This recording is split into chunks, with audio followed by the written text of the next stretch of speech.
They say the truth is stranger than fiction, but in America, the truth is far more terrifying. Hidden behind smiling suburbs and small-town charm are stories that never make the news.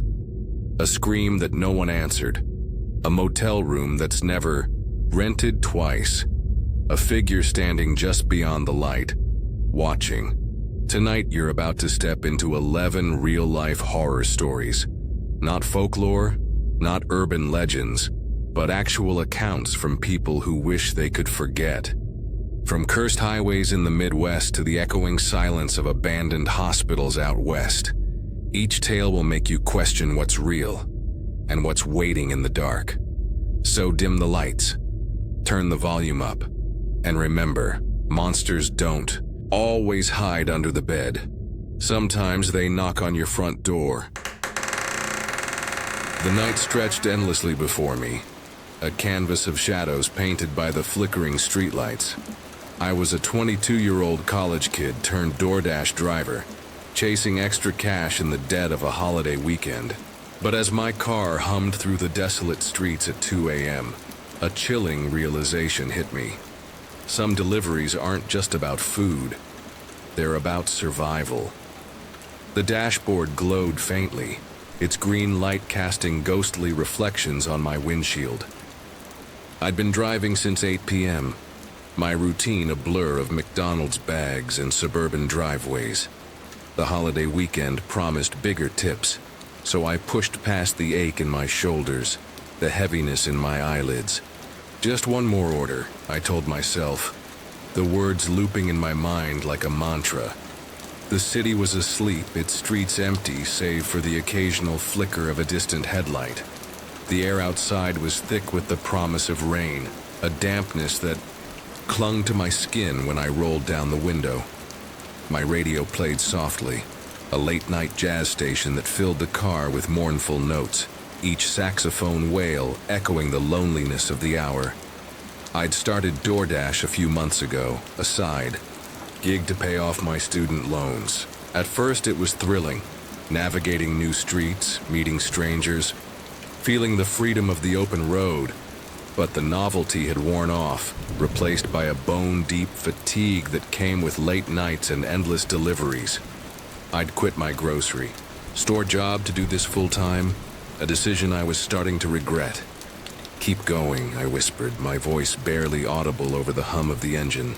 The holiday rush had kept me busy, but it also meant longer hours, darker streets, and a creeping sense of unease I couldn't shake.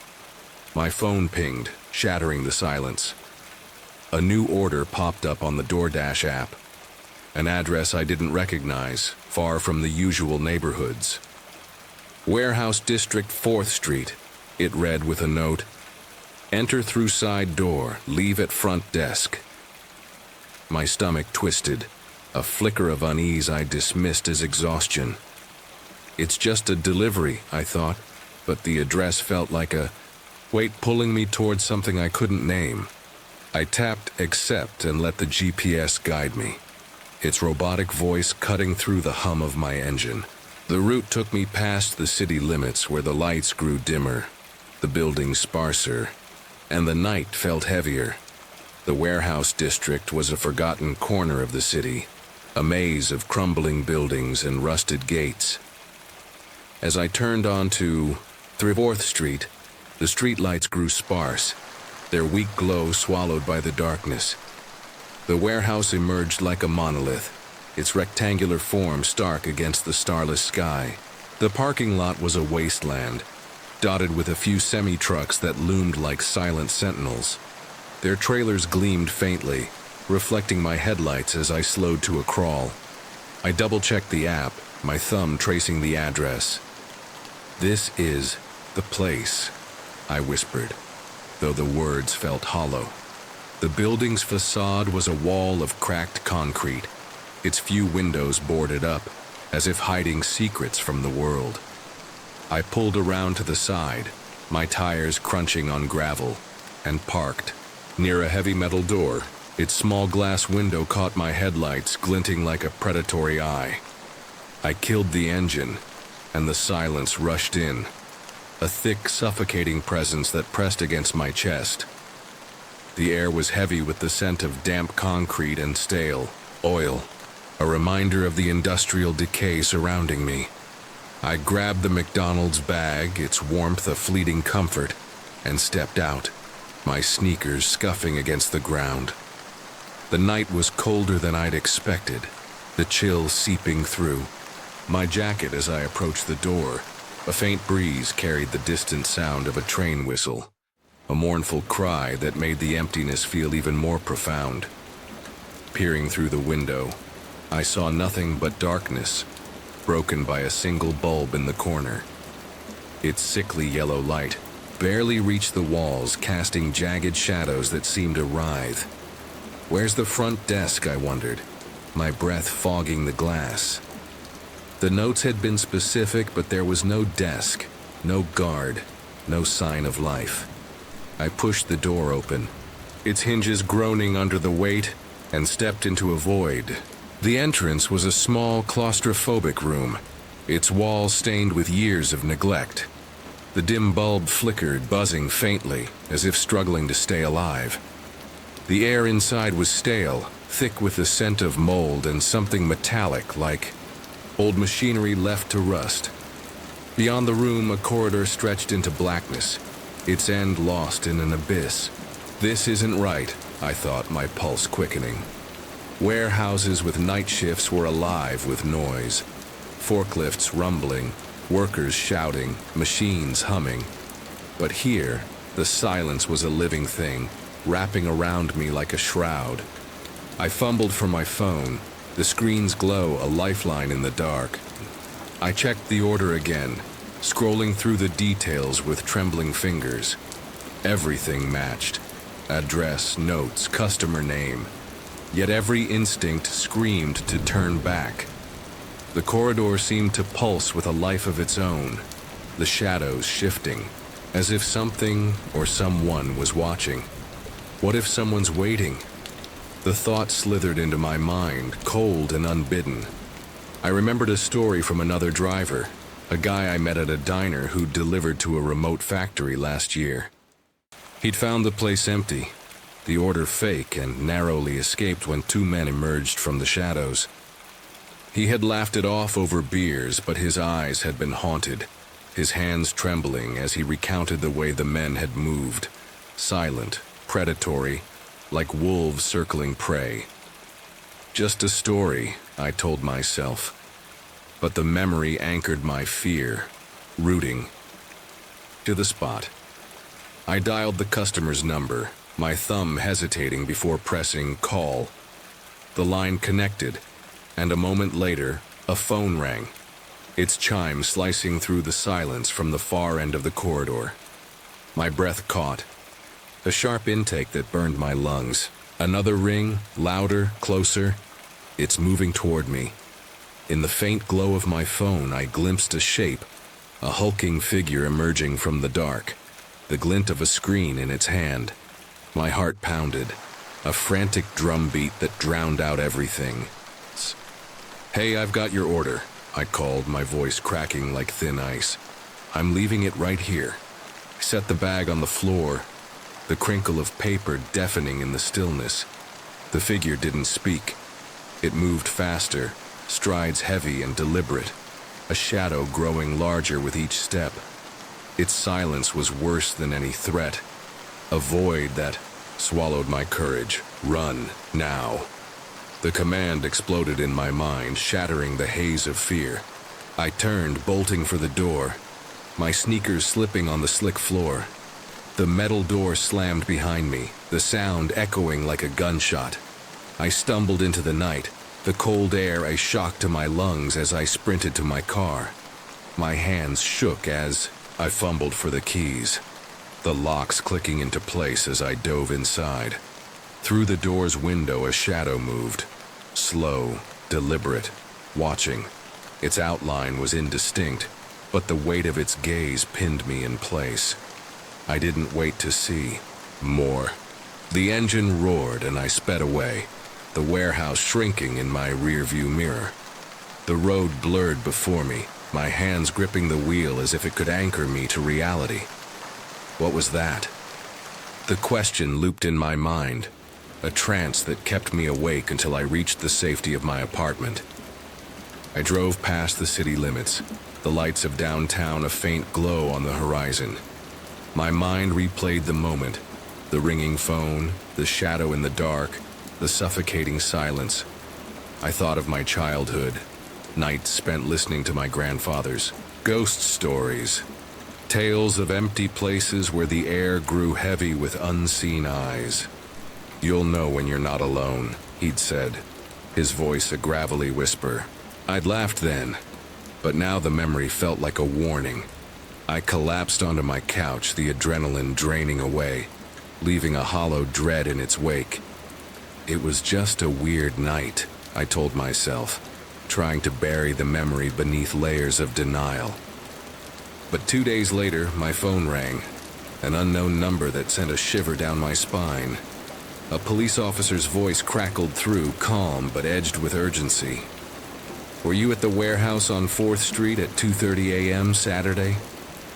My blood ran cold, the memory of that corridor flooding back.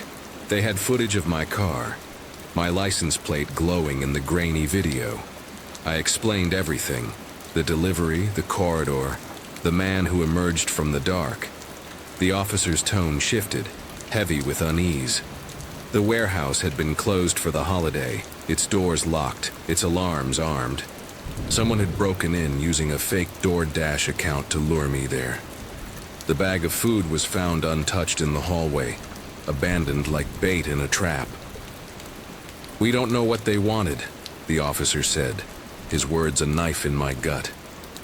"But you're lucky you left when you did." I pressed him for details, my voice trembling. Had they caught the man? Was there a history of break-ins? The officer hesitated, then added, "We found signs of a struggle, scratches on the walls, a broken lock. Whoever was there wasn't after the food." What did they want? The question became a specter, haunting the quiet moments of my days. The police had no answers, only warnings to be careful. I quit DoorDash soon after, trading the open road for the safety of a desk job.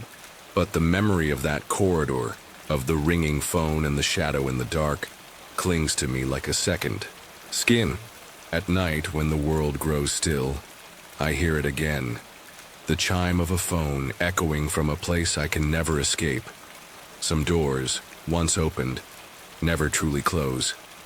I see the warehouse in my dreams, its corridors stretching endlessly, the shadows, whispering a name I no longer speak, and I wonder if I'll ever truly be free.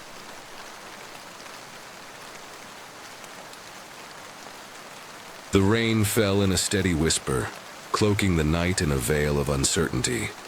I was a 23-year-old pizza shop worker, clocking the late shift on a stormy evening, when the air grew heavy with an unspoken warning. Something was out there, watching, waiting, and by the end of the night I'd come face to face with a terror I couldn't explain. The pizza shop was a small, weathered sanctuary in the heart of a quiet, rural town, its walls stained yellow by years of grease and laughter. A flickering neon sign above the entrance buzzed faintly, casting a sickly glow on the rain-slicked pavement outside. Inside, the air was warm, thick with the scent of melted cheese and oregano, a comforting contrast to the storm brewing beyond the windows. I'd been working there since my college days, a job I took for its simplicity. 3 mismatched tables in the dining area, a scratched-up counter, and a steady stream of delivery orders that kept me moving. Most days, the shop hummed with the quiet rhythm of routine. But that night, the storm had slowed everything to a crawl. The rain drummed softly on the tin roof, a hypnotic rhythm that seemed to lull the world into a deep, uneasy slumber. By 10 p.m., the dining area was deserted, the last customer having left hours ago, leaving just me and my best friend to man the fort. We stood behind the counter, the silence between us filled by the patter of rain and the occasional hiss of the oven cooling down. Business had been slow, with only a handful of orders trickling in over the past few hours. My friend glanced at the clock, his fingers drumming on the counter, and suggested we start cleaning early. "Let's wrap up and get out of here," he said, his voice tinged with the same restlessness I felt. I nodded, eager to escape the oppressive stillness of the shop. Wipe the tables, lock the doors, go home, I told myself, the words a soothing loop that kept my hands moving. I grabbed a rag, its fibers rough against my skin, and started scrubbing the tables, the scent of bleach sharp in my nose. The storm outside grew heavier, the rain a relentless curtain that blurred the world beyond the windows, turning the parking lot into a shimmering mirror of reflected light. The phone at the front desk shattered the silence, its shrill tone slicing. Through the gentle patter of rain, I paused, my rag hovering over a sticky spot on the table, and walked over to answer it.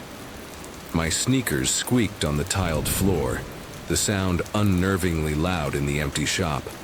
I picked up the receiver, the plastic cool against my ear, and spoke into the void.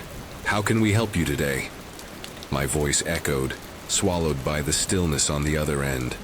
No response, just the faint rhythmic sound of breathing, slow and deliberate, as if someone were savoring the moment. I waited, the seconds stretching into an eternity, a cold prickle of unease creeping up my spine. Finally, I set the receiver down, my hand trembling slightly. Just a prank, I thought, trying to shake off the feeling that clung to me like damp air. I returned to the tables, the rag now a lifeline, its rough texture grounding me as I scrubbed, harder, as if I could wipe away the lingering sense of wrongness. As I cleaned, a faint glow caught my eye through the rain-streaked window. A car parked a few spaces back in the lot, its interior light casting a pale, ghostly sheen. The rain blurred my view, turning the vehicle into a shadowy outline, but the light was unmistakable, a beacon in the storm that sent a shiver through me. The shop sat on an isolated lot, surrounded by nothing but a stretch of cracked pavement and a field of tall grass swaying in the wind. There were no other cars, no passers-by, just that single vehicle, its presence a quiet intrusion in the night. I squinted through the glass, my breath fogging the cold pain, but couldn't make out any details. The light seemed to pulse faintly, as if alive, and for a moment I felt as though it was watching me, its glow a silent challenge. Maybe they're lost, I reasoned, though the thought did little to ease the knot in my stomach. I turned away, focusing on the table, but the image of that car lingered, a shadow at the edge of my mind. Moments later, the phone rang again, its tone sharper this time, as if impatient. My friend was closer, so he answered, his voice a low murmur as he spoke into the receiver. I watched him, my rag paused mid-swipe, as a muffled voice came through the line, a voice I couldn't quite make out, but one that sent a chill through me nonetheless. He hung up, shrugging as he turned to me. "Just an old guy ordering a pizza for delivery," he said, heading to the oven to start the order. At the same time, the light in the car vanished, and the vehicle pulled away, its taillights swallowed by the rain. I stood there, the rag forgotten in my hand as a wave of unease washed over me. It didn't make sense, ordering a pizza for delivery while parked right outside the shop. I mentioned it to my friend, my voice tight with suspicion, but he brushed off his focus on the dough he was kneading. "Probably just a coincidence," he muttered, his words a thin reassurance that did little to calm my nerves. I returned to cleaning, the unease now a constant companion, a shadow that followed my every move. The rain outside grew heavier, its rhythm a relentless drumbeat that seemed to echo my heartbeat. I scrubbed the tables harder, the bleach burning my nostrils, as if I could erase the growing sense of dread. 10 minutes later, the pizza was ready, its warmth seeping through the cardboard box as I took it for delivery. The address was 11 minutes away, a neighborhood of large, older homes on the outskirts of town. A place I'd driven through countless times, but never at this hour. Never in a storm like this. I dashed through the rain to my car, the droplets, cold and sharp against my skin, soaking through my jacket in seconds. I slid into the driver's seat, the interior a damp cocoon, and pulled up the directions on my phone. The roads were deserted, the storm keeping everyone indoors, and the only sound was the rhythmic swish of my wipers against the windshield, a metronome to my growing anxiety. The GPS led me down winding roads, the pavement slick and treacherous under my tires. The neighborhood was a labyrinth of large, aging homes, their facades looming like silent sentinels in the rain. I turned down a long driveway that ended in a cul-de-sac, a cluster of 3 driveways branching off into the darkness. The house I needed was at the end, an imposing structure with peeling paint and unlit windows, its silhouette barely discernible through the storm. I parked, double-checking the address on my phone, the screen's glow casting harsh shadows across my face. The street was silent, the other homes dark and lifeless, their curtains drawn against the night. I grabbed the pizza, the cardboard slick with rain, and stepped out, my sneakers sinking into the muddy grass as I hurried to the front door. The air was heavy with the scent of wet earth and decay, a reminder of the town's forgotten corners. Knocked on the door, the sound muffled by the rain, and called out, "Pizza delivery." My voice was swallowed by the storm, lost in the wind that howled through the trees. No answer. I knocked again, harder this time, my knuckles stinging from the cold. Still nothing. I pulled out my phone, my fingers trembling as I dialed my friend, asking him to call the customer. He tried, but the call went straight to voicemail, the automated message a hollow echo in my ear. Frustration mingled with a growing sense of unease as I stood there, the rain soaking through my clothes, the pizza growing cold in my hands. The house was dark, its windows like empty eyes staring back at me, and for a moment I felt as though I were being watched, not by someone inside but by the house itself, its silence a living thing that pressed against me. I ran back to my car, the pizza still in hand, and tossed it onto the passenger seat. Another fake order, I thought, the annoyance a thin mask over the fear that gnawed at me. I started the engine, the heat a fleeting comfort against the chill that had settled into my bones, and pulled out of the driveway, the cul-de-sac fading into the rain behind me. The drive back to the shop was a blur, the storm a relentless force that turned the roads into rivers of black glass. I replayed the night's events in my mind, the prank calls, the car, the fake delivery, each piece a fragment of a puzzle I couldn't solve, a warning I couldn't decipher. By the time I pulled into the shop's parking lot, my friend had finished cleaning, and there were no more orders. We were ready to leave, the night's strange events hanging over us like a storm cloud. We were in the back, wiping down the ovens, the scent of grease and metal heavy in the air, when a sudden bang echoed from the front of the shop. We froze, exchanging a glance, our breaths shallow in the sudden silence. My friend's eyes were wide, reflecting the dim light of the kitchen as we rushed to investigate. The shop was empty, the neon sign still flickering outside, but a small crack marred the glass door, a spiderweb of fractures radiating from its center. I opened the door, the cold air rushing in, and found a heavy rock on the ground outside, its surface slick with rain. The parking lot was deserted, the night silent except for the steady drip of water from the eaves. The rock sat there, a silent accusation, its weight a reminder of the night's growing menace. We stood there, the rain soaking through our clothes, as the reality of the situation settled over us. Someone had been here, someone who wanted us to know they were watching.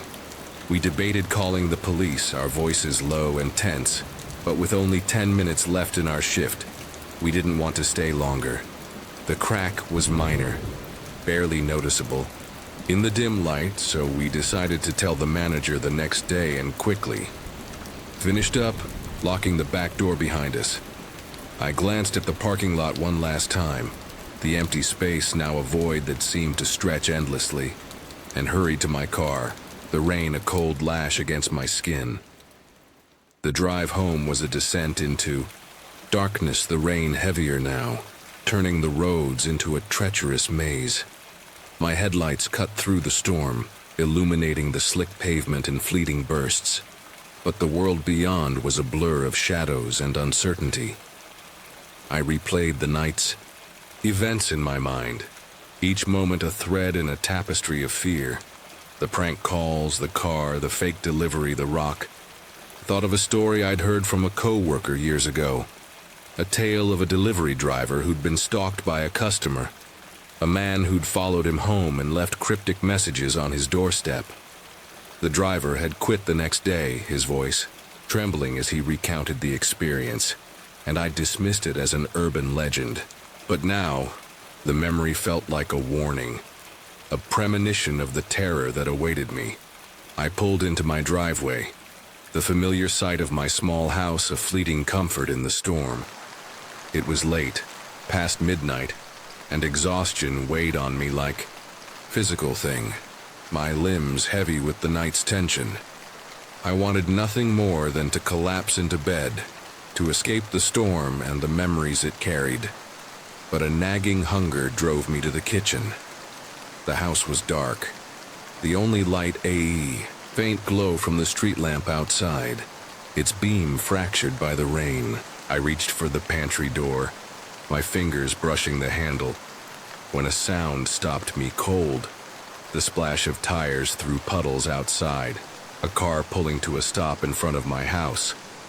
I froze, my hand hovering over the handle, as the sound settled to a heavy silence. My heart pounded, a frantic rhythm that drowned out the rain as I crept to the window, parting the curtains just enough to peek out. A car sat in the street, its engine still running, its headlights dim against the storm. My blood ran cold as I recognized it. The same vehicle I'd seen outside the shop, its shape unmistakable even in the rain. They followed me. The realization hit like a wave, cold and suffocating, stealing the breath from my lungs. I stood there, rooted to the spot, watching for any movement. The car didn't budge, its driver hidden behind tinted windows, but the weight of their gaze was palpable, a predator sizing up its prey. I grabbed my phone, my hands trembling, and dialed my friend, my voice a whisper as I spoke. "I think someone followed me home. They're parked right outside." His response was immediate, his voice sharp with urgency. "You need to call the police. Something's not right." His words broke through the fog of fear, and I moved away from the window, my fingers shaking as I dialed 911. The operator's voice was calm, a lifeline in the chaos.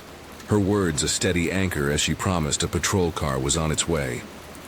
"Stay hidden and wait," she said, her tone firm but reassuring. Just then I heard the car door open and close, the sound sharp against the rain, a blade slicing through the night. I peeked through the curtains again, my breath shallow, my pulse a frantic drumbeat in my ears. A man was walking up my driveway, his dark clothes blending into the night, a hood obscuring his face. He moved with purpose, his steps slow and deliberate, as if savoring the moment. Each footfall a countdown to something I couldn't name. My stomach churned, a sickening mix of fear and dread, as he approached the house, his silhouette growing larger with each step.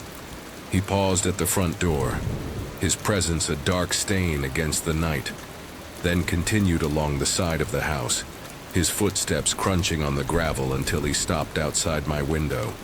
The silence that followed was deafening. The rain, a relentless drumbeat that amplified my fear, each drop a reminder of my vulnerability. I stood there frozen, as the seconds stretched into an eternity, the air thick with the weight of his unseen gaze. "Don't move," I told myself, the words a desperate loop in my mind, a mantra to keep the panic at bay. My hand trembled as I edged closer to the window, my fingers brushing the curtain, the fabric rough against my skin. I moved it an inch to the side, just enough to peek through, my breath catching in my throat. A pair of cold, unblinking eyes stared back at me, inches from the glass, their gaze a void that swallowed all light. I stumbled back, my heart in my throat, as the man banged on the window, the sound of violent intrusion that shattered the silence. Then, as quickly as it began, it stopped. No more banging, no footsteps, just the rain tapping against the glass, a relentless rhythm that mocked my fear. I stood there, my breath ragged, my body trembling with the aftershocks of terror. The silence was a living thing, wrapping around me like a shroud, and I waited, my eyes darting to the window, expecting those eyes to reappear. But the night remained still, the storm a constant companion as I counted the seconds, each one a small victory. When the police arrived, their flashing lights a stark contrast to the darkness, the car was gone. The man vanished into the storm. I told them everything. The prank calls, the car, the fake delivery, the rock, the terrifying encounter at my window. They searched the area, their flashlights cutting through the rain, but found nothing. No car, no man, no evidence of the nightmare I'd lived through. "No car, no man," the officer said, his tone skeptical, as if I'd imagined it all. But I knew what I'd seen, what I'd felt. The weight of those eyes, the malice in their gaze, the unspoken threat that lingered in the air. The fear clung to me, a shadow that followed me long after that night, a constant reminder of the danger that had come so close. Even now, on quiet, rainy days, the sound of falling water brings it all back. The eyes at the window, the storm's relentless whisper, the feeling that something is still out there, watching, waiting. I see those eyes in my dreams, cold and unblinking, a specter that haunts the edges of my mind, and I wonder if I'll ever truly be free. The dusk settled over the countryside like a heavy shroud, its silence broken only by the hum of my engine. I was a 16-year-old kid, fresh with a driver's license, delivering for my parents' restaurant on a Thursday evening. But as I drove deeper into the rural outskirts, a creeping dread whispered that this delivery would be my last. The keys to my mom's old SUV jangled in my pocket as I left the restaurant, a small family-owned place on the edge of town. I'd been delivering for a few months, a job I took to avoid waiting tables or working the register, anything to feel the freedom of the open road, even if it was just local streets. That evening around 8 p.m., my dad handed me an order, his voice gruff but warm as he gave me the address. I entered it into the GPS, the screen casting a faint blue glow across the dashboard, and pulled out into the twilight. The route stretched, 25 minutes, farther than I'd ever driven for a delivery, taking me past the familiar glow of town and into the sprawling countryside where the lights faded to nothing. The road narrowed as I drove, the pavement giving way to gravel that crunched beneath the tires, a steady rhythm that matched the fading light. I passed the last of the town's outskirts, the houses growing sparse, replaced by fields of corn that stretched endlessly into the horizon. The air through the open window was cool, carrying the earthy scent of damp soil and hay, a reminder of how far I was from civilization. I'd never been this far out in this direction, and the unfamiliarity gnawed at me, a quiet unease that settled in my chest. "Keep your eyes on the road," I told myself.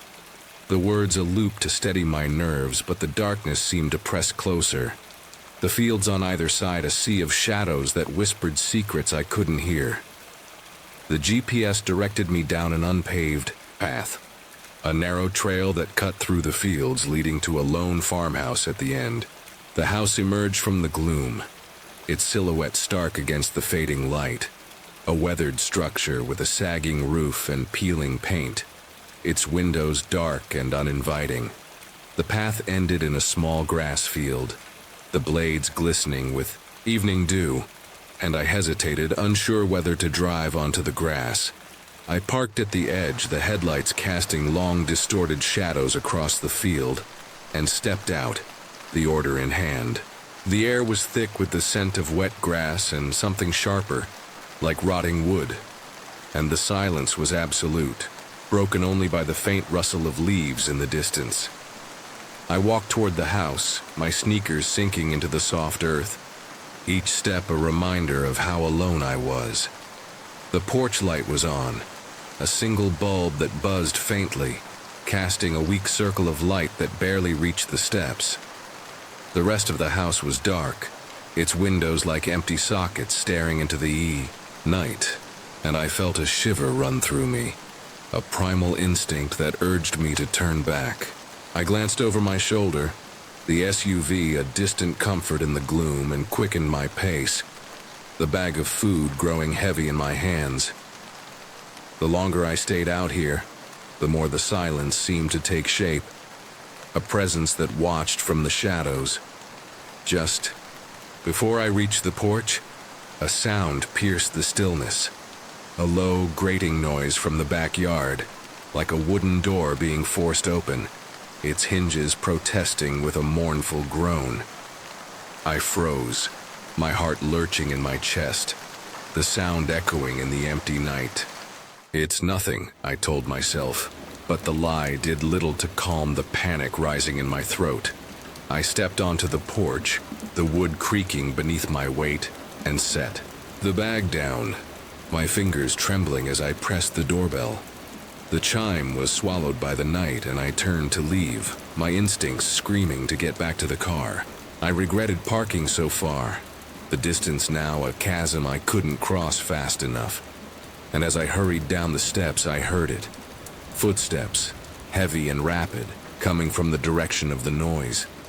I spun around, my breath catching as three figures emerged from the darkness, sprinting across the grass toward me. Their shapes were indistinct, shadows given form, but their intent was clear in the way they moved, fast, predatory, a pack closing in on its prey. I bolted for the car, my legs pumping, the grass slippery beneath my feet, but they were faster, their footsteps a thunderous rhythm that drowned out my own. I was halfway to the SUV when one of them tackled me, the impact driving the air from my lungs as I hit the ground. The grass was cold and wet against my face, the scent of earth overwhelming as I struggled beneath his weight. Another figure loomed over me, hands rough and unyielding as they rifled through my pockets, taking my phone, my wallet, everything I had. I tried to fight, my voice raw as I shouted for help, but the night swallowed my cries, the farmhouse a silent witness. To my desperation, the third man stood back, his silhouette a dark stain against the porch light, watching as his companions pinned me down. A sharp pain exploded in my stomach as one of them drove his foot into me, the force knocking the breath from my lungs. They released me then, their laughter a cruel echo in the night as they ran to their car, a beat-up sedan parked behind the house. The engine roared to life, and I watched, helpless, as their headlights disappeared down the long, empty road, leaving me alone in the darkness. I staggered to my feet, my body aching, the pain in my stomach a dull throb that pulsed with every step. The farmhouse loomed behind me, its porch light a mocking beacon, and I turned away, starting the long walk back to the main road. The night was a void. The fields on either side an endless expanse of shadows that seemed to shift and whisper as I passed. My clothes were soaked with dew and sweat, the cold seeping into my bones, and I walked for what felt like hours, the road stretching endlessly before me. I thought of my parents, their worried faces when I didn't answer their calls, and the memory gave me the strength to keep going, each step a small defiance against the terror that clung to me. A patrol car found me on the road, its lights a sudden burst of color in the darkness. My parents had called them, their voices frantic when I didn't respond, and the officers listened as I recounted the attack, my words tumbling out in a rush. They drove me back to the farmhouse, their flashlights cutting through the night as they searched the property. In a small barn out back, they found another delivery bag, its contents untouched, a chilling sign that I wasn't the first they'd targeted. The owners of the farmhouse were out of town, unaware of the nightmare that had unfolded on their land, and the police suspected the men had used a fake order to lure me there, just as they'd likely done before. My phone was later found in a field off the side of the road, its screen cracked but still functional, a small piece of normalcy in the aftermath of chaos. The stolen car was located 3 weeks later, nearly 400 miles away, stripped bare and abandoned, a hollow victory that offered no answers. The 3 men who attacked me were never identified, their faces a blur in my memory, but the fear they left behind is a constant companion.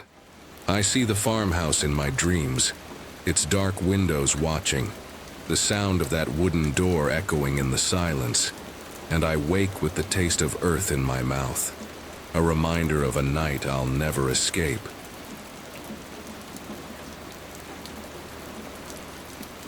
The rain poured relentlessly, a silver curtain obscuring the endless highway stretching before me. I was a delivery driver navigating the desolate roads at 11 p.m. when a pair of headlights flickered in the distance, a beacon of trouble I couldn't ignore.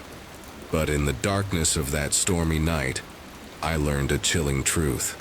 Some acts of kindness come with a deadly price. The night was a void, the highway a ribbon of asphalt that cut through the emptiness, its edges blurred by the steady downpour. I'd been driving my delivery van for hours, the hum of the engine a constant companion as I made my way back from a small out-of-town drop-off. The stores I delivered to were scattered across the region, often requiring long stretches on lonely highways where the only sights were the occasional road sign and the endless expanse of darkness beyond. That night, the rain added a layer of isolation, its rhythmic patter on the roof a hypnotic drone that lulled my senses into a haze. I didn't usually work this late, but some deliveries couldn't wait, and the promise of a quiet ride home kept me going. The dashboard clock glowed a faint green, marking the time as just past 11 p.m. My eyes were heavy, the weight of the day pressing against my lids, but I pushed through, the heater's warmth a small comfort against the chill seeping through the windows. The rain was steady, a silver sheet that reflected my headlights in shimmering patterns, turning the road into a mirror of distorted light. I adjusted the radio, the static crackling through an old country song, its mournful lyrics a fitting soundtrack to the desolate night. Keep driving, I told myself, the words a loop that kept my hand steady on the wheel, my focus on the road, head. But as I rounded a gentle curve, a pair of headlights caught my attention, their glow faint but unmistakable against the rain-soaked darkness. The lights belonged to an old pickup truck, its rusted frame slumped off the side of the road, down a shallow slope. It was moving too slowly for the highway, its pace a crawl that suggested fear of the slick conditions, or something else entirely. I slowed my van, keeping a safe distance, but as I drew closer, the truck veered sharply, its tires losing traction on the wet asphalt. It skidded off the road, narrowly missing a cluster of trees, and came to a stop in a tangle of bushes, its headlights dimming as the engine sputtered. I slammed on my brakes, pulling over to the shoulder, my heart racing. As I stared at the scene, the truck was stuck, its front end wedged in the undergrowth, and I knew I couldn't just drive away, not without at least checking if they needed help. I hesitated, the rain a cold lash against the windshield, and tried to call for help. But the signal was non-existent. The bars on my phone screen stubbornly empty. The truck's exhaust steamed in the chill air, a sign the engine was still running. But there was no movement, no sign of the driver. I grabbed my jacket, the fabric damp from an earlier stop, and stepped out into the storm, the rain soaking through my clothes in seconds. The air was heavy with the scent of wet earth and gasoline, a sharp reminder of the danger that lingered in the wreckage.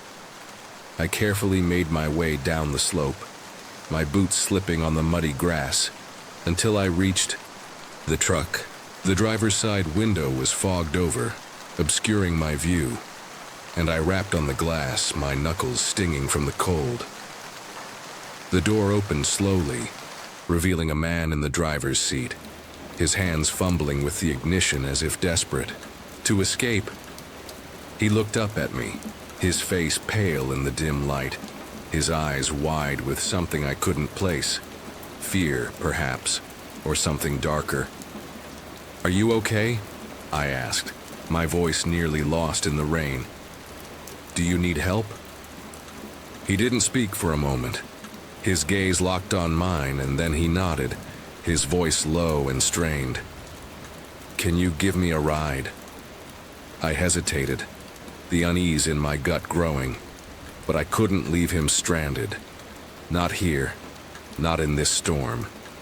I offered to take him to the nearest gas station, a place where he could call for help, and after a moment of consideration, he agreed. He stepped out of the truck, his movements slow and deliberate, and followed me back to my van, his eyes never leaving me. We climbed into the van, the interior a damp refuge from the storm, and I started the engine, the heat a fleeting comfort against the chill that had settled into my bones. The man sat beside me, his presence a heavy weight in the small space, his clothes soaked through, the scent of wet denim and something metallic clinging to him. I tried to make small talk, my voice tight with nerves, but he didn't respond.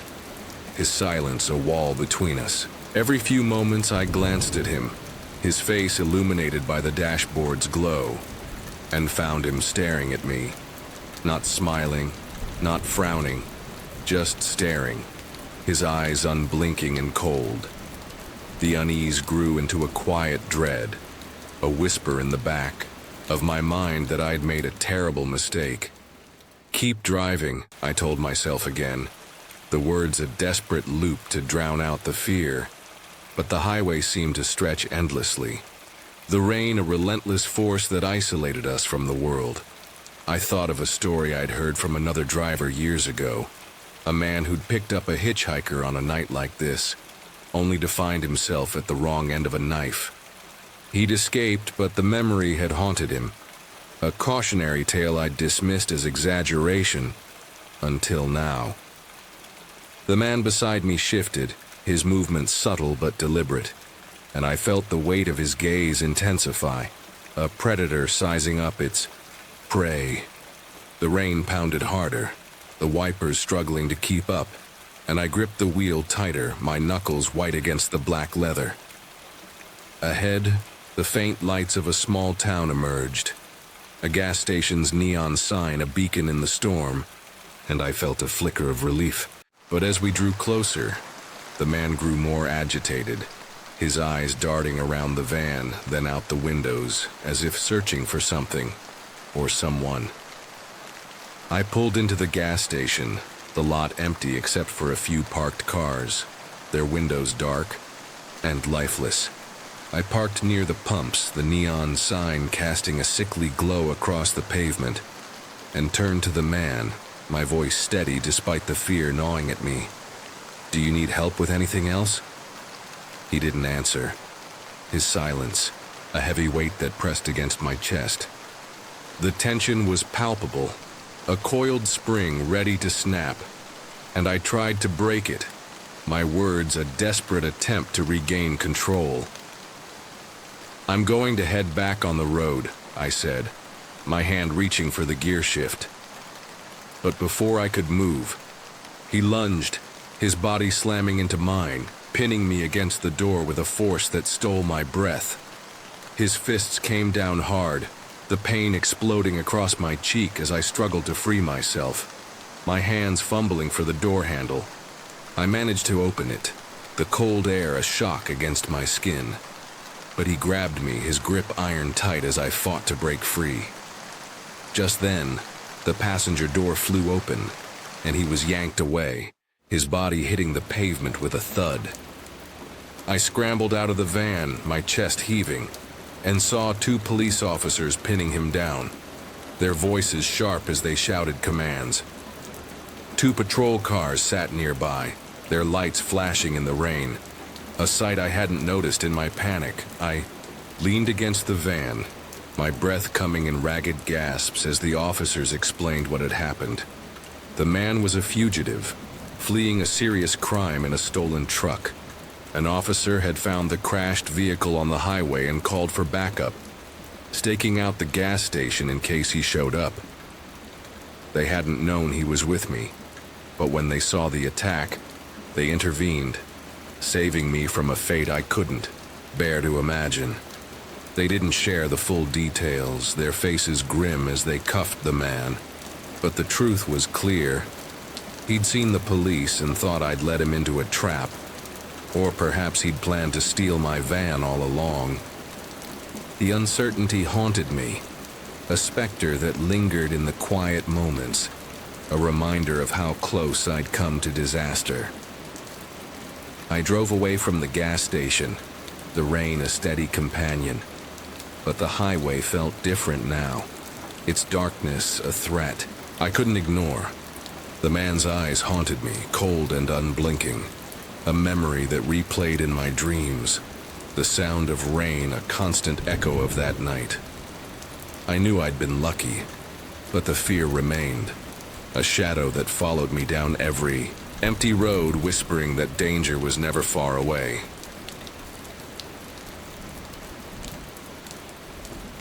The streets were silent, bathed in the dim glow of streetlights, as I drove through the night with a bag of Chinese takeout in my passenger seat. I was an UberEats driver, navigating a quiet town at 9 p.m., when a delivery turned into a nightmare.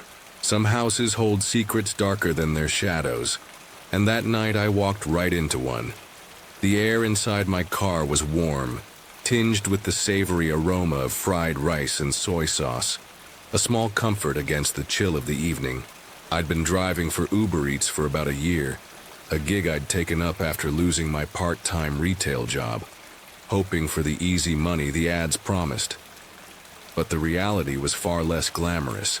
Endless hours on the road, tight deadlines, and payouts that barely covered my car payments and insurance.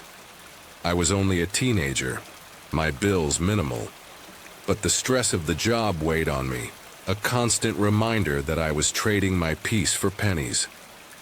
That night I'd picked up a small order from a local Chinese restaurant, the bag unremarkable in its simplicity, its warmth a fleeting promise of routine. I entered the address into my app, the GPS guiding me through the less affluent part of town, where the houses were small and weathered, their paint peeling like old scars. The streets grew narrower as I drove, the streetlights fewer, their amber glow casting long, distorted shadows across the pavement. The neighborhood was quiet, the kind of stillness that felt heavy, as if the town itself were holding its breath. My phone buzzed, the screen lighting up with a message from the customer. "Where are you?" Another followed seconds later. "Hurry. Up." I frowned, my fingers tightening on the wheel. The messages a sharp intrusion into the rhythm of my drive. I'd only just picked up the order, the restaurant's neon sign still fresh in my memory. Its red glow a stark contrast to the darkness outside. I couldn't reply while driving, but the urgency of the texts gnawed at me, a quiet unease that settled in my chest. They're just hungry, I told myself. The words a loop to steady my nerves, but the darkness beyond my headlights seemed to whisper otherwise. The address led me to a small house on the edge of the neighborhood, its silhouette barely discernible in the dim light. I pulled up to the driveway, the gravel crunching beneath my tires, and parked, the engine's hum fading into silence. The house was dark, its windows unlit, the porch shrouded in shadow, a stark contrast to the warmth I'd expected from a waiting customer. I grabbed the bag, its crinkle loud in the stillness, and stepped out, the air cool against my skin, carrying the faint scent of mildew and damp wood. The street was empty, the neighboring houses just as silent, their curtains drawn tight against the night. I walked up the driveway, my sneakers scuffing against the uneven gravel, the bag a small weight in my hand. The darkness of the house loomed larger with each step, its silence a living thing that pressed against me, a warning I couldn't ignore. I reached the front door, its paint chipped and faded, and knocked, the sound swallowed by the night. I pulled out my phone to take a picture of the delivery, a routine step to confirm the drop-off. But as I framed the shot, a voice cut through the silence. "Hey!" a man called, his tone sharp and commanding, coming from the corner of the house. I turned, my heart lurching, and saw him standing there, his figure half hidden in the shadows. He stepped forward, a key glinting in his hand, his movements slow and deliberate. "I don't know what took you so long," he said, his voice low, a growl that sent a shiver down my spine. He held up the key, a single gleaming object that seemed out of place in his rough hands, and unlocked the door, the mechanism turning, with a faint scrape. The door opened into darkness, a void that seemed to swallow the faint light from the street. I stood there, frozen, the bag heavy in my hand as he turned to me, his eyes glinting with something I couldn't name. Anger, perhaps, or something more sinister. "Come here," he said, his voice a command that brooked no argument. "I need your help. Since you took your time, it'll be quick." He stood by the door, holding it open, the darkness beyond a gaping maw that beckoned me inside. My stomach churned, a sickening mix of fear and dread. As I took a step back, the gravel crunching beneath my feet. "No, I'm okay," I said, my voice trembling despite my efforts to keep it steady. "I should really get back to work." His expression darkened, a storm cloud passing over his face, and he took a step toward me, his hand reaching out as if to grab me. I jerked back, my shoulder brushing against the air where his hand had been, and turned to flee, my heart pounding a frantic rhythm in my chest. Just as I reached the driveway, headlights flared behind me, a sudden burst of light that illuminated the scene. A car pulled up, its tires screeching on the gravel, and the man by the door bolted, disappearing around the side of the house, the front door still open like a wound in the night. The car stopped, and a couple emerged, their faces a mix of confusion and alarm as they approached. They were the homeowners, returning from dinner, their voices sharp with concern as they asked what was happening. I explained, my words tumbling out in a rush. The delivery, the man, the key, the darkness of the house. Their expressions shifted to horror as they realized the truth. The man wasn't supposed to be there. He didn't live there, and they had no idea how he'd gotten a key. We called the police, their flashing lights a stark contrast to the darkness of the street, and I stood by the car, the rain beginning to fall in soft, cold droplets as the officers took my statement. They searched the area, their voices a low murmur as they moved through the shadows. but the man was gone, vanished into the night like a phantom. The homeowners explained that they'd been out all evening, their absence a perfect opportunity for someone to break in, to use a fake order to lure me there. The police suspected he'd wanted me inside for a reason, perhaps to rob me or something worse, and the urgency of his messages now made a chilling sense. He'd known the homeowners could return at any moment, and he'd needed me there. Before they did, a pawn in a game I didn't understand. I drove away from that house, the rain a steady patter on my windshield. But the darkness felt different now, a threat I couldn't shake. I quit UberEats soon after. The memory of that night a constant shadow that followed me down every street. The image of the man's eyes, cold and unblinking, haunted my dreams. The sound of that key turning in the lock a reminder of how close I'd come to disaster. Even now, when I pass a dark house on a quiet night, I feel it. The weight of those eyes, the whisper of danger, the fear that some doors are better left unopened.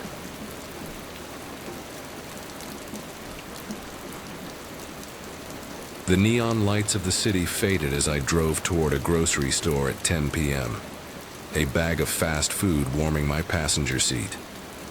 I was a Postmates driver, chasing a few extra bucks on a quiet night, when the stillness turned sinister.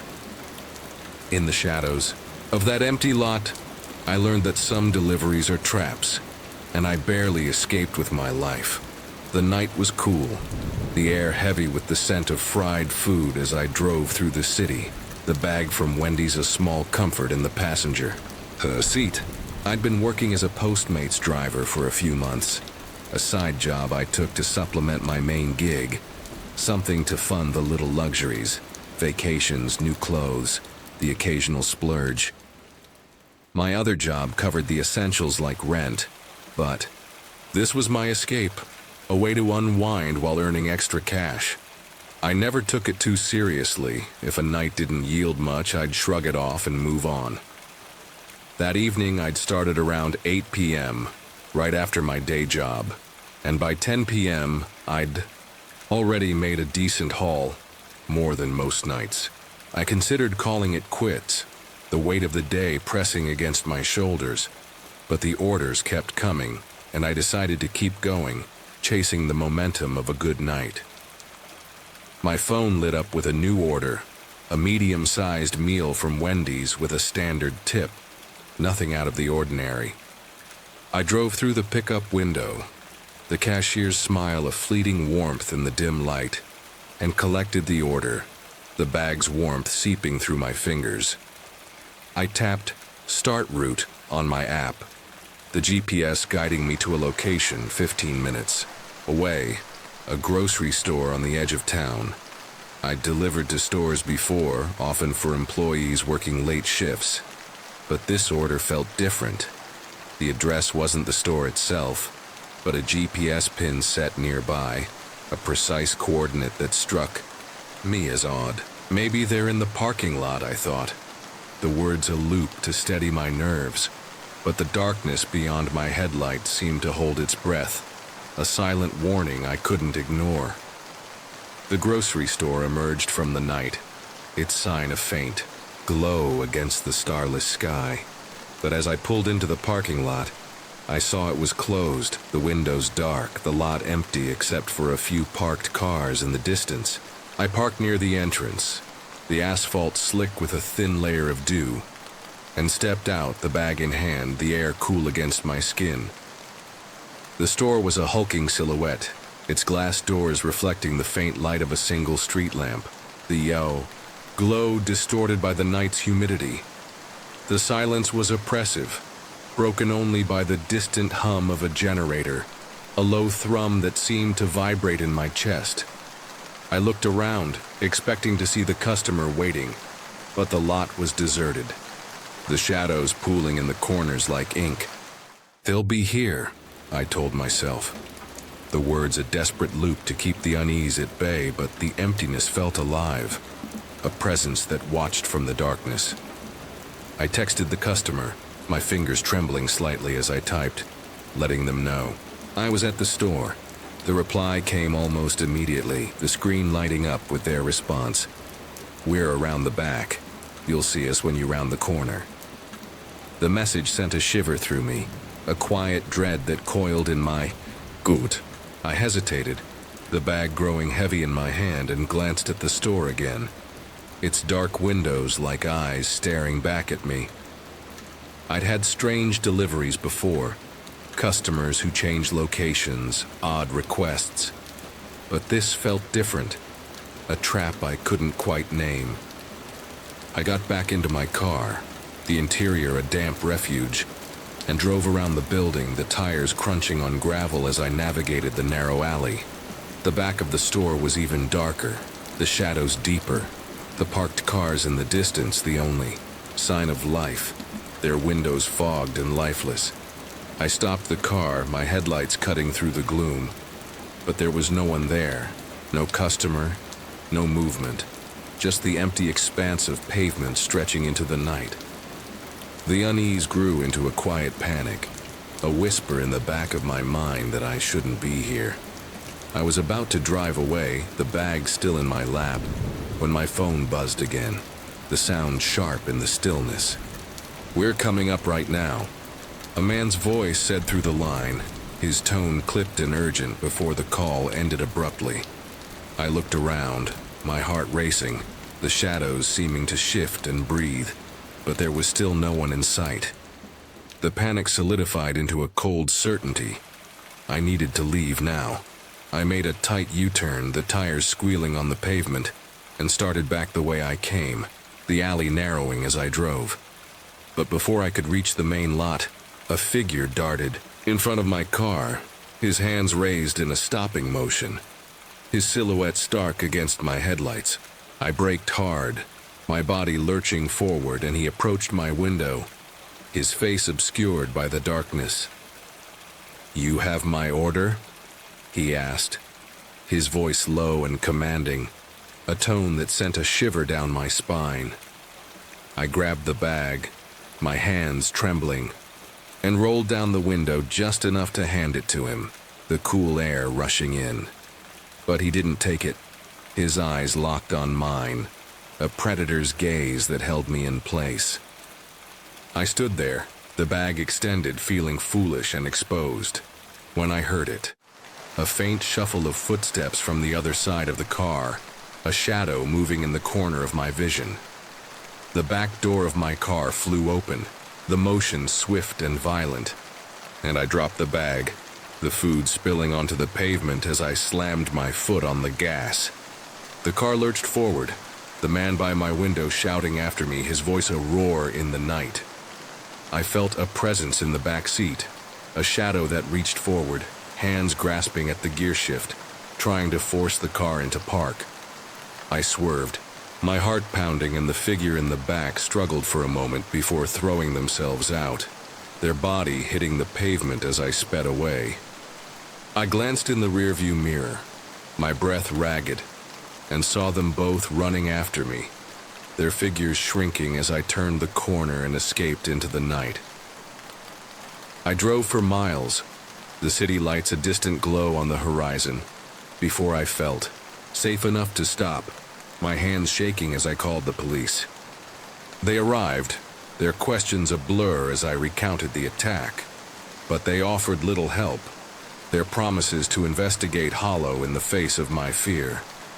They found no trace of the men, no leads to follow, and I was left with the chilling knowledge that I wasn't the only one targeted. Just 2 weeks earlier, another delivery driver had gone missing in a nearby town. Their car never found, their fate a mystery that haunted me. I saw those men in my dreams, their eyes cold and unblinking. The sound of that back door, a constant echo of a night I'd never forget. A reminder that some shadows are more dangerous than they seem. The night buzzed with the chaos of a busy Saturday, the scent of pizza dough filling the air. But by 10:50 p.m., the orders stopped, leaving an eerie calm. I was a delivery driver for a small Pizza Hut, expecting a routine drop-off, when a trembling voice on the phone turned my night into a haunting mystery. Some houses whisper secrets, and this one screamed danger. The Pizza Hut was a small outpost in a bustling college town, its walls plastered with faded posters of cheesy promotions. The air thick with the scent of melted mozzarella and oregano. I'd been working there through my college years, a job I shared with a group of friends, turning late shifts into a mix of chaos and camaraderie. That Saturday night was typical. Orders pouring in until 8 p.m., a frenzy of pizza boxes and phone calls. The dining area packed with students grabbing a quick slice before heading out. But by 9:30 p.m., the rush died down, the last customers trickling out, leaving the shop in a quiet lull. The neon sign outside flickered, casting a soft glow through the windows, while the hum of the ovens cooling down filled the silence. We stopped taking delivery orders at 11 p.m., switching to pickup only until midnight, and I leaned against the counter, wiping my hands on my apron, ready to call it a night. The clock ticked closer to 10:50 p.m., the shop now empty except for me, and a coworker organizing boxes in the back. The phone rang, its shrill tone cutting through the stillness, a jarring intrusion that sent a shiver down my spine. I walked over, my sneakers scuffing against the tiled floor, the sound unnervingly loud in the quiet space. I picked up the receiver, the plastic cool against my ear, and spoke into the void. "Hello, this is Pizza Hut." A moment of silence followed, heavy and expectant, before a woman's voice came through, soft and trembling, as if she were on the verge of tears. "I'd like a small pepperoni pizza," she said, her words shaky, each syllable laced with a fear I couldn't ignore. I confirmed the order, my voice steady despite the unease creeping into my chest. And just before I hung up, something compelled me to ask, "Are you okay?" She hesitated, the pause stretching into eternity, then whispered, "I'm fine," before the line went dead.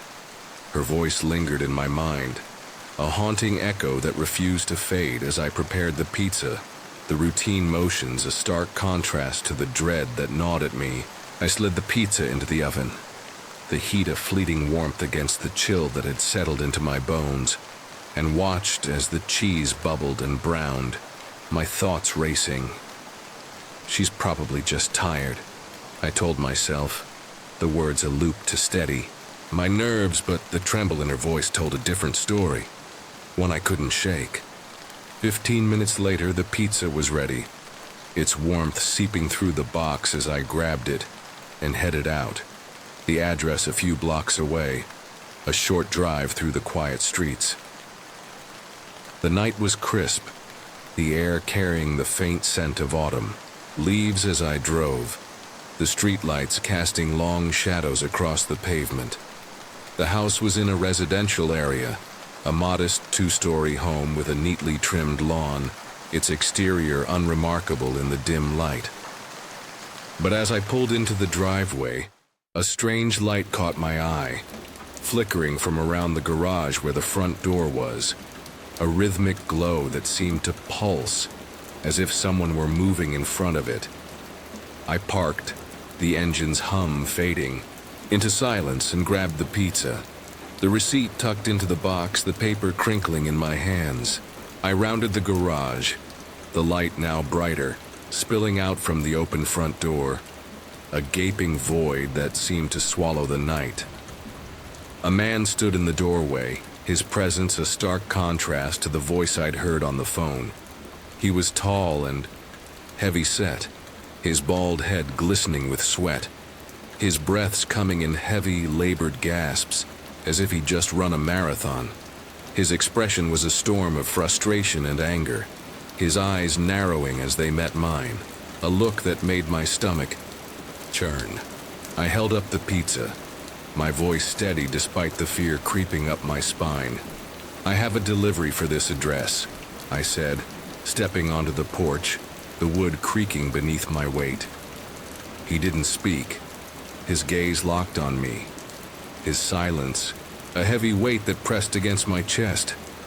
I glanced past him. The interior of the house a shadowy expanse, the light from a single lamp casting jagged shadows across the walls. "Hold on, I need my wallet," he said finally, his voice gruff. And he turned, disappearing down the hall toward what I assumed was the kitchen. I stood there, the pizza growing cold in my hands, the silence of the house broken only by the faint hum of the lamp. But then I heard it, a dull thump from upstairs, a sound that seemed to reverberate through the floorboards, a muffled cry that sent a shiver down my spine. I froze, my breath catching in my throat, as the sound came again, louder this time, a desperate plea that echoed in the stillness.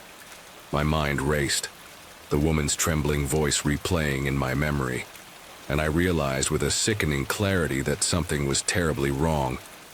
The man returned, his footsteps heavy on the hardwood floor, and grabbed the pizza from my hands, tossing a crumpled wad of cash at me without a word. He pushed the door closed, the motion swift and final, but not before I heard his footsteps rushing upstairs, a frantic urgency that confirmed my worst fears. I stood there, the cash in my hand, the night pressing in around me as the reality of the situation settled over me. I couldn't leave, not without knowing if she was safe.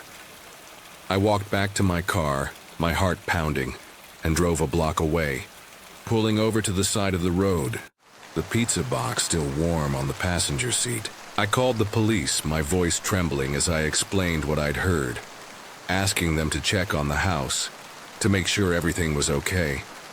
I returned to the Pizza Hut, the neon sign a familiar beacon in the night, and told my co-workers about the strange encounter, their faces mirroring my unease. The rest of my shift passed in a blur, the clock ticking past midnight as I drove home, the streets now empty, the night a void that seemed to stretch endlessly. Not long after I got home, my phone rang, an unknown number that sent a shiver down my spine. An officer's voice came through, calm but edged with concern, as he explained what they'd found, or rather, what they hadn't. They'd done a wellness check, but there was no woman in the house, only the man I'd seen, who claimed to live alone. He'd let them in, his demeanor calm, and they'd found no sign of anyone else, no evidence of the distress I'd heard. I knew what I'd heard, though. The tremble in her voice, the thump from upstairs, the desperation in those muffled sounds. The man's lie only deepened my fear, a chilling certainty that something terrible had happened, something I'd been too late to stop. The officer's words offered little comfort, a hollow promise that they'd follow up if anything else came up. But I knew the truth would remain buried in that house, a secret I'd never uncover. I see that house in my dreams, the flickering light a constant echo, the thump from upstairs a reminder of a night I can't forget, a whisper of danger that lingers in the quiet moments.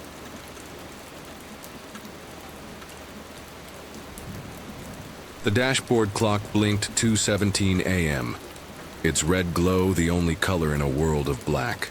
I was alone on a Nebraska highway, a ribbon of asphalt that seemed to stretch into oblivion, swallowing everything in its path. My name's Ethan, a truck driver, for a moving company, hauling the lives of wealthy strangers across the country. 4 years behind the wheel, I'd faced blizzards that turned the road to glass, breakdowns in the dead of night, even a deer that smashed through my windshield, and left me shaking for days. But nothing prepared me for what waited in the dark that night. Something wasn't just after my cargo, it was after me. The Midwest after sundown is a desolate place. Iowa fades into Nebraska with no warning, just endless fields of grass that blur into a void under a sky without stars. My rig's headlights barely pierced the darkness, carving a frail tunnel through the night. The engine's hum was my only companion, a low drone that had lulled me into a haze after 20 hours on the road. My eyes burned, my coffee long gone cold. These roads have a way of hypnotizing you. Keep driving, don't stop, just follow the line. But that trance leaves you exposed. That's what they were betting on. I'd driven this route 100 times, each one blending into the next. But tonight, the silence felt heavier, the darkness thicker. I remembered a story from another driver about a rig that vanished on this stretch years ago. Found weeks later in a ditch with no trace of the driver. Shook the thought away, but it lingered. A cold weight in my chest. The fields outside my window seemed to pulse, as if they were watching, waiting for me to falter. A flicker of light broke my reverie. Up ahead, maybe a quarter mile, a car sat on the shoulder, its headlights glowing like predatory eyes. I eased off the gas, my rig slowing as I peered through the grime-streaked windshield. It was a sedan, old and rusted, exhaust curling into the frigid air like breath. A man leaned against the driver's door, his silhouette sharp against the light. He was staring at me. Not glancing, not distracted, his head turned, fixed on my truck as I drew closer. His face was half hidden in shadow, but his eyes caught the glare of my headlights, unblinking, like a wolf tracking prey. I gave him a nod, a habit from years on the road, but he didn't respond. No wave, no shift in posture, just that relentless stare. My gut twisted. Why was he out here, alone on a dead road at this hour? I checked my side mirror as I passed. He was climbing into his car, the sedan's headlights flaring as it pulled onto the highway behind me. He's following me. The thought stabbed through my fatigue, sharp and cold. I told myself it was nothing. Maybe he was just heading the same way. But my hands tightened on the wheel, my pulse quickening. The road stretched on, my mirrors empty now. But the unease clung to me, a shadow I couldn't shake. I was about to pull over for a rest, my eyelids heavy as lead, when another shape loomed. From the dark, a car sideways blocking both lanes. My heart slammed against my ribs. I slowed, my rig groaning as I scanned the scene. A box van sat on the shoulder, its doors flung open. 4 men stood along the road, their faces shrouded in shadow, but their stances screamed purpose. One stepped forward, raising a hand as if to signal me to stop. His silhouette was wrong, too calm, too deliberate. This isn't right. My instincts screamed before my mind could process. I glanced at my rearview mirror and froze. Headlights, blinding and close, were hurtling toward me from behind. The sedan from earlier. They'd planned this. My chest constricted, the air in the cab turning to syrup. The men in front began moving toward me, slow at first, then breaking into a run. The car behind screeched to a halt, blocking my retreat. A 5th man leapt out, sprinting toward my trailer, a crowbar glinting in his hand. They're coming for me. Time slowed, each second stretching into eternity. I saw the leader's face now, his grin twisted, eyes gleaming with something beyond. Greed. My hand shook, but my foot found the gas. Drive. Now. The engine roared, the rig lurching forward like a wounded beast. The men in front shouted, waving their arms, but I didn't slow. They scattered as my bumper met their car, metal shrieking, as I shoved it into the ditch. The impact rattled my teeth, cargo crashing in the trailer. A sharp pop split the air, gunfire. I ducked, my heart a frantic drum, but no bullet struck. The trailer doors burst open, boxes spilling onto the highway like a trail of broken dreams.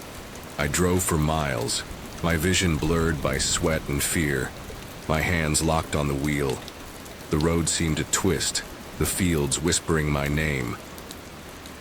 When I finally flagged down a state trooper, I was trembling so hard I could barely form words. The police found the wrecked car, traced one of the men through a fingerprint and unraveled their scheme. They'd targeted my load, knowing it held a wealthy family's possessions. But the details were cold comfort. What haunted me wasn't theft.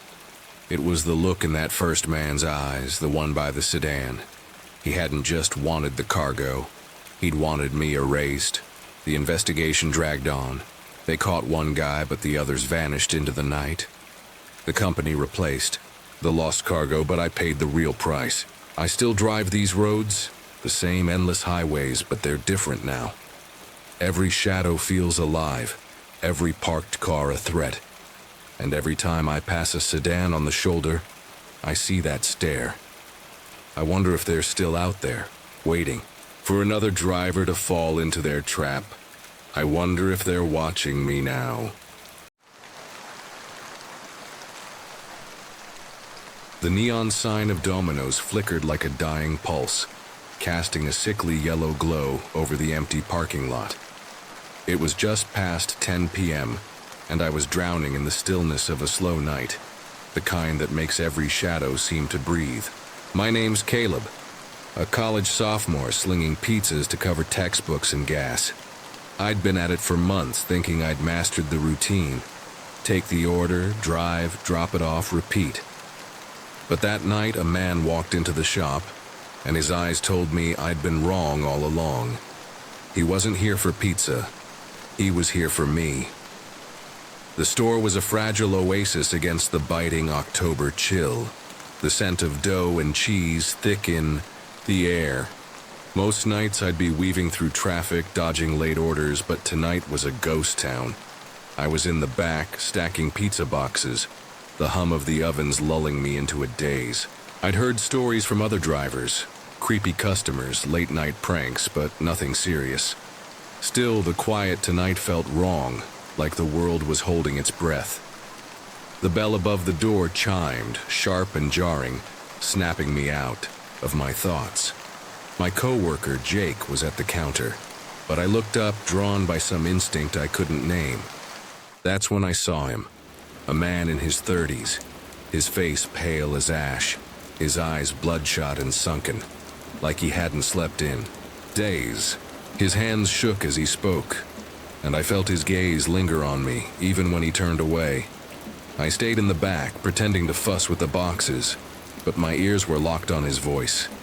It was low, unsteady, each word dragged out like it hurt to speak. He ordered a medium pepperoni, nothing fancy, but then he said he wanted it delivered. Jake asked for his address, and instead of answering, the man slid a crumpled piece of paper across the counter. Who writes their address on a scrap of paper? I caught a glimpse of his hands, nails chewed to stubs, knuckles bruised and raw. He looked like he'd been in a brawl, or maybe he was gearing up for one. Jake shrugged, unfazed, but I felt a chill crawl up my spine. He knew I'd be the one delivering. The thought hit me, irrational but heavy, like a stone in my gut. Jake punched in the order, and the man left without a word, the bell chiming as the door swung shut. I walked to the counter, picking up the paper. The address was scrawled in jagged, uneven strokes. A street I didn't know. Weird guy, Jake muttered, already back to wiping the counter. But I couldn't shake the image of those eyes, dull yet piercing, like they were peeling me apart. I told myself it was just the slow night messing with my head, but the unease clung to me, sharp and cold. The pizza was ready in 10 minutes, and I was out the door, the box warm against my arm. The night had turned colder, the air stinging my face as I slid into my beat-up Honda.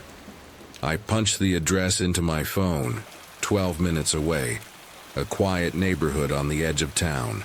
The roads were deserted, the streetlights casting long, wavering shadows that seemed to twist in the corner of my eye. I remembered a story Jake told me once, about a driver who got jumped on a late delivery. His car stolen, his wallet gone. I'd laughed it off then, but now it felt too real. As I turned onto the main drag, headlights flared in my rearview mirror. A car was tailing me. I squinted, trying to make out the vehicle. It was a dark sedan, weaving slightly, speeding up, then slowing down like the driver was drunk or unsure. My pulse quickened. It's just a coincidence. I turned left, then right, testing them. The sedan followed, its headlights growing brighter, closer, like eyes narrowing in on prey. I thought of the man at the counter, his trembling hands, his bloodshot stare. Was that him? My grip tightened on the wheel, my breath shallow. I sped up, the engine whining, but the sedan matched my pace, its growl filling the silence of the night.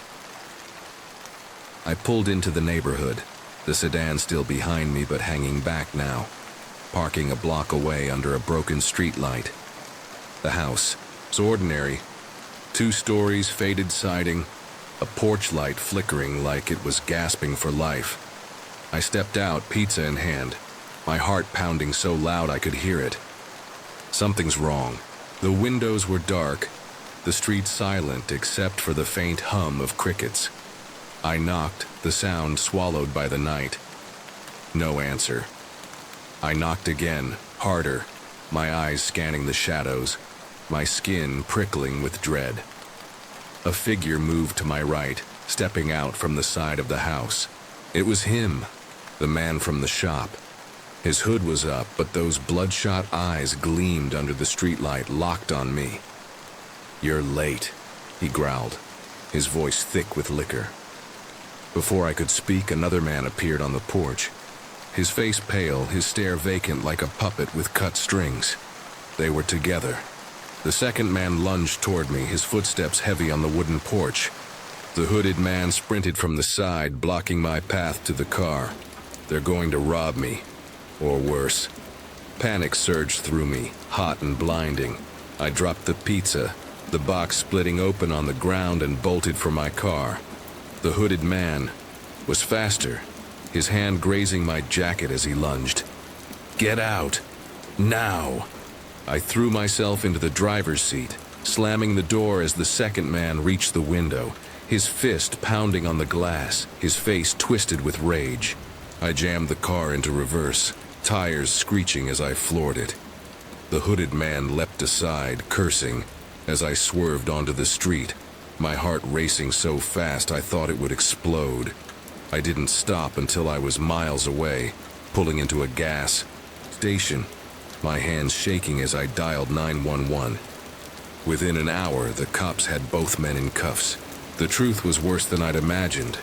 They were serial robbers, drunk and reckless, using fake delivery orders to lure drivers into traps. They'd beaten a guy unconscious in a parking lot just weeks before, leaving him for dead. I'd been their next mark. I quit Domino's the next day, unable to face the counter where I'd seen those eyes. But the memory of that night is burned into me. Every time I see a dark sedan, I feel that stare, waiting to pull me back into the trap. The clock in the diner ticked past 8 p.m., its relentless rhythm a chain binding me to a job I loathed. My name's Lucas, a 19-year-old trapped in a dead-end gig delivering for my best friend's parents' restaurant in a town so small it felt like a cage. The air was heavy with the stench of grease and faded dreams, the fluorescent lights buzzing like a swarm of angry wasps. I was counting down the minutes until my shift ended, dreaming of escape, when a phone call shattered the silence, dragging me toward a darkness I'd never forget. Something was out there waiting, and it knew my name. The diner was a time capsule, its red vinyl booths cracked, its jukebox a silent ghost. I'd taken the job to hang with my friend Sam, but his parents, the Carters, were tyrants disguised as small-town folk. Their glares could cut glass, and they despised idle hands. I'd been there 3 months, each shift eroding my patience. The town was suffocating. Everyone knew your secrets, but beyond its borders, the world turned strange. Roads stretched into nowhere, lined with houses that stood empty. their windows like eyes watching you pass. I'd heard stories from Sam about those places. Tales of drivers who took late deliveries and never came back quite the same. I thought they were just stories. That night, I'd learn they weren't. The phone rang, sharp and jarring, slicing, through the diner's hum. Mr. Carter answered, his voice a low growl. I caught snippets. Delivery, late order, far out. My stomach twisted. My shift was ending in 30 minutes, and I was already drained from a night of waiting tables and dodging. His criticism. He hung up, his eyes pinning me like a bug. Lucas, delivery, now. I opened my mouth to argue. The address was 40 minutes away, well beyond our usual range. It's almost 9 p.m. and my shift's nearly done, I said, my voice shaking. His glare was a wall of ice. He didn't care. Do it, or don't bother coming back, he snapped. I swallowed my anger, knowing I couldn't afford to lose the job. Not yet. He thrust a bag of food at me, the receipt taped on, the address scrawled in his jagged handwriting. I checked my phone. Pine Hollow Road, a name that meant nothing to. Even the map showed a thin line snaking past the town's edge, into a void of fields and shadows. Why would anyone order from us out there? The question gnawed at me, but Mr. Carter's stare was unrelenting. I grabbed my keys, the bag heavy in my hand, and stepped into the night. The air was sharp, the stars smothered by clouds. My old Civic coughed to life and I drove, the diner's lights fading like a dying ember. The drive was a descent into isolation. The town's glow vanished, replaced by endless fields and gnarled trees, their branches clawing at the sky. Pine Hollow Road was a scar of cracked asphalt, barely wide enough for my car. My headlights caught rusted mailboxes, tilting like drunken sentinels. The map led me to a cluster of houses, 6 or 7, huddled together like forgotten relics. They were all dark. No cars in the driveways, no lights in the windows, no signs of life. My skin prickled, a cold sweat breaking out. This place felt wrong. I remembered a story Sam told me, about a driver who delivered to a house like this only to find it boarded up the next day. I'd laughed it off, but now it felt like a warning. I found the house, its paint peeling in strips, its windows black as open graves. The porch sagged, its boards warped by time. I stepped out, the bag in hand, my breath fogging in the freezing air. The silence was a weight, pressing down. No crickets, no wind, just the faint crunch of gravel under my sneakers. I knocked, the sound swallowed by the night. No answer. I knocked again, harder, my heart clawing its way into my throat. Someone was here. A light flickered inside, gliding through the downstairs like a specter, then vanished. The door opened, slow and deliberate, revealing a man with a flashlight, his eyes glinting like a predator's in the dark. He was young, mid-20s, but his face was gaunt, his clothes coated in dust as if he'd been living in a tomb. He held a flashlight in one hand, a grocery bag in the other, its contents hidden. "You got my order?" he asked, his voice low, almost a growl, carrying a weight that made my stomach lurch. I nodded, holding out the bag, but he raised his hands, showing they were full. "Put it on the kitchen table," he said, stepping aside, the flashlight casting a sickly beam into the house. He wanted me inside. I peeked past him. The hallway was a void, the air thick with the stench of mildew and decay. The house wasn't lived in. This was a trap. My mind raced, images of Sam's stories flashing like warning signs. "I'm in a rush," I stammered, backing toward the porch edge. "I'll leave it here." His eyes narrowed, a spark of anger flaring in them, cold and sharp. He set the grocery bag down with deliberate slowness, stepping onto the porch, the flashlight's beam swinging wildly, painting shadows that seemed to writhe. He's going to grab me. My heart hammered, my legs trembling like they might give out. I dropped the bag, food spilling across the steps, and sprinted for my car, my breath ragged. He didn't chase, but his stare was a blade in my back, heavy with unspoken intent. I threw myself into the driver's seat, slamming the door, and peeled out, the house shrinking in my rearview mirror. The drive back was a blur, my hands shaking so badly I could barely steer. I didn't stop until I reached the diner, my chest heaving. Mr. Carter was livid when I told him I'd left the food unpaid, his voice a storm of insults. "You're useless," he spat, ignoring my trembling explanation.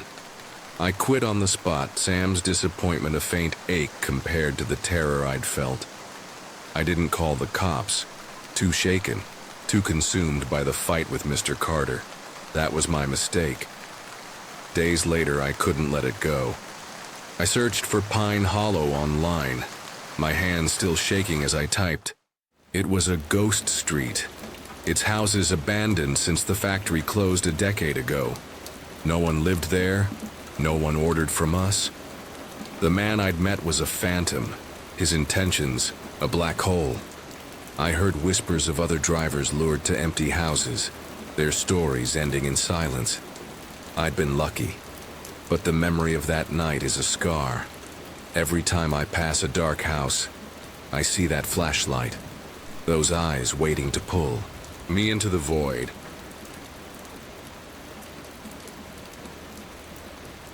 The city was asleep, but the night pulsed with something malevolent, lurking just beyond the streetlights. My name's Nathan, a 27-year-old van driver delivering supplies to family-owned stores across the city. It was just past 11 p.m. and I was on my last run, the exhaustion of a 12-hour shift heavy in my bones. I thought I knew these streets, every alley, every flickering neon sign. But that night, they betrayed me. Something was hunting me, and it was closer than I knew.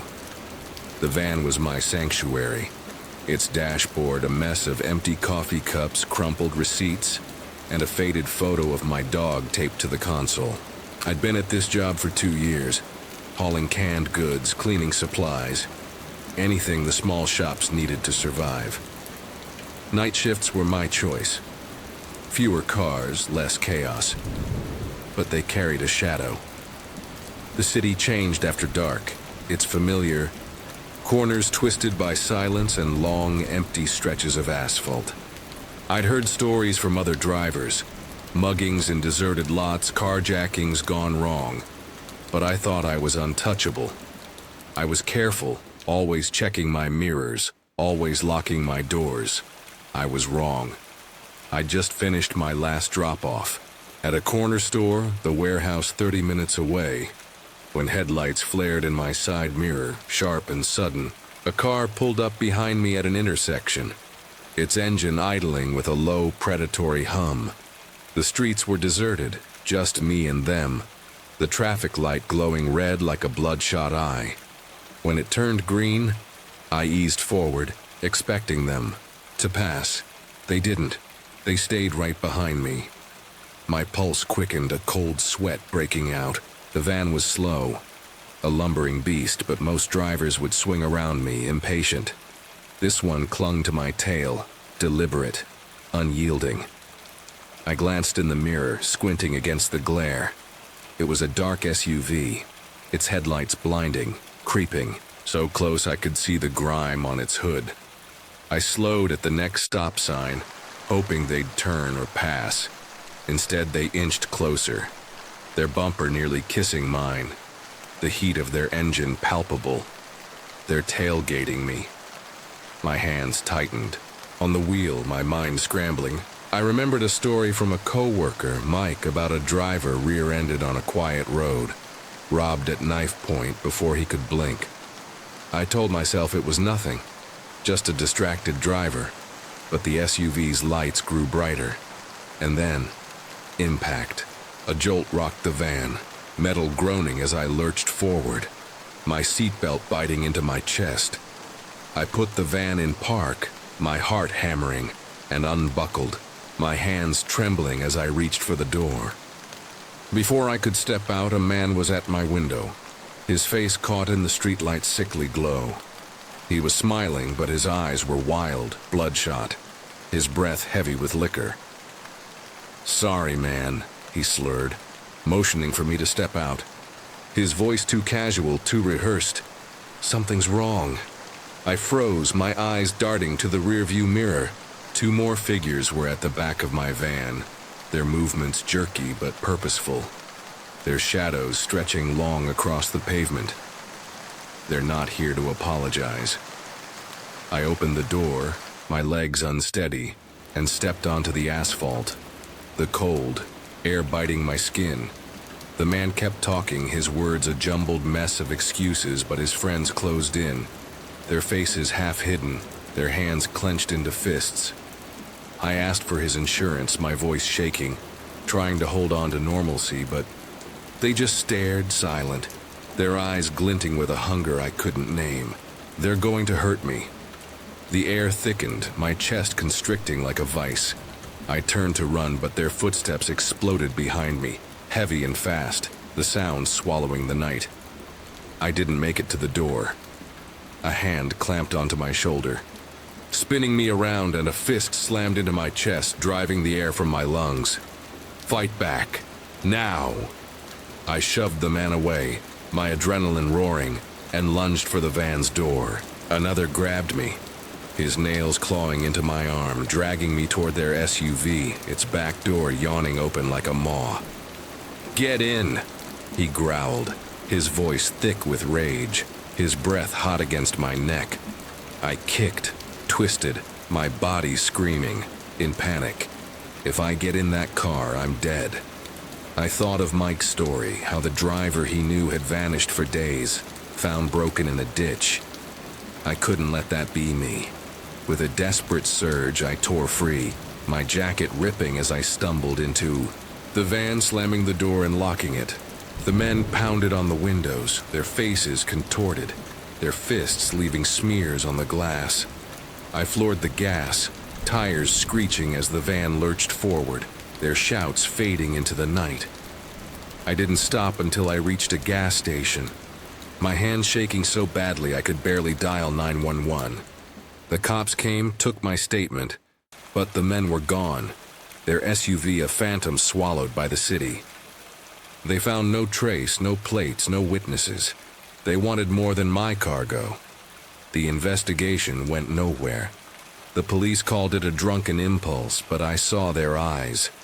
Those weren't the eyes of men acting on a whim. I still drive. The same. Roots, the same van, but it's different now. Every set of headlights in my mirror feels like a predator. Every shadow a threat. I keep Mike's story in my head, a warning I can't shake. Those men are still out there, their eyes burned into my memory, waiting for another chance to finish what they started.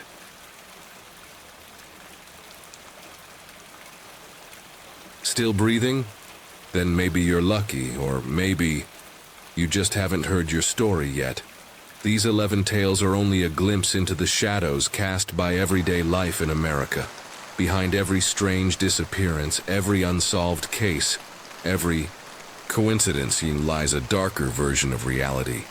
But we're not done, not even close, because there are stories we didn't have time to tell, and some we're not sure should ever be told. Still, if you're brave or foolish enough to come back, we'll open those doors for you. So hit subscribe, turn on notifications, and follow the trail deeper. Next time, the voices might sound familiar. The places might look closer. And the story might feel personal. Because the next episode won't just be about what you hear. It might be about what follows you after.